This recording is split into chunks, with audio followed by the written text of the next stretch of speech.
नमस्कार, good morning, सुप्रभात, रामकृष्ण हरी. मी मिठ्ठू दगडू गदादे, गाव तांदळी, राहणार शिरूर. आपल्या समोर एक कविता सादर करतोय. कवितेचं नाव आहे शाळेत घ्याल का. शिक्षणापासून वंचित असणारे कितीतरी विद्यार्थी आज समाजामध्ये आहे.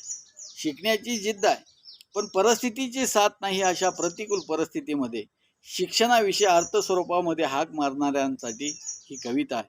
कवितेचं नाव आहे शाळेत घ्याल का. घरच्या अडचणीमुळं सुटली माझी शाळा, घरच्या अडचणीमुळं सुटली माझी शाळा. घरची म्हणतात गुरच वळा, पण गुरुजी मला शिकण्याची लय जिद्द आहे. त्या जिद्दीला तुम्ही साथ द्याल का. सांगा ना गुरुजी, मला तुमच्या शाळेत घ्याल का. बापाने तर मला कामाला झुकलेलं आहे, पण आईच्या डोळ्यात माझ्याविषयी मोठं सपान आहे. त्या सपनाला सत्याची झालर तुम्ही द्याल का. सांगा ना गुरुजी, मला तुमच्या शाळेत घ्याल का. घरी जरी मी वळत असलो गुरं, अभ्यासात राहीन मी सगळ्यात मोर. कारण मोठीपणी नाही फिरायचं मला लोकांच्या दारोदार. माझ्या लेखणीची धार तुम्ही व्हाल का.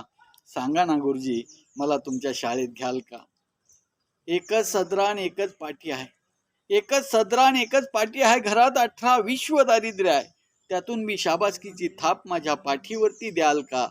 सांगा ना गुरुजी, मला तुमच्या शाळेत घ्याल का. संस्कार म्हणजे काय हे तर मला माहीतच नाही. संस्कार म्हणजे काय हे तर मला माहीतच नाही. घरी बाप तर शिव्याची लाखोलीच वातो आहे, पण माझ्यामध्ये श्याम होण्याची जिद्द आहे. पण तुम्ही साने गुरुजी व्हाल का. सांगा ना गुरुजी, मला तुमच्या शाळेत घ्याल का. सांगा ना गुरुजी, मला तुमच्या शाळेत घ्याल का. रामकृष्ण हरी.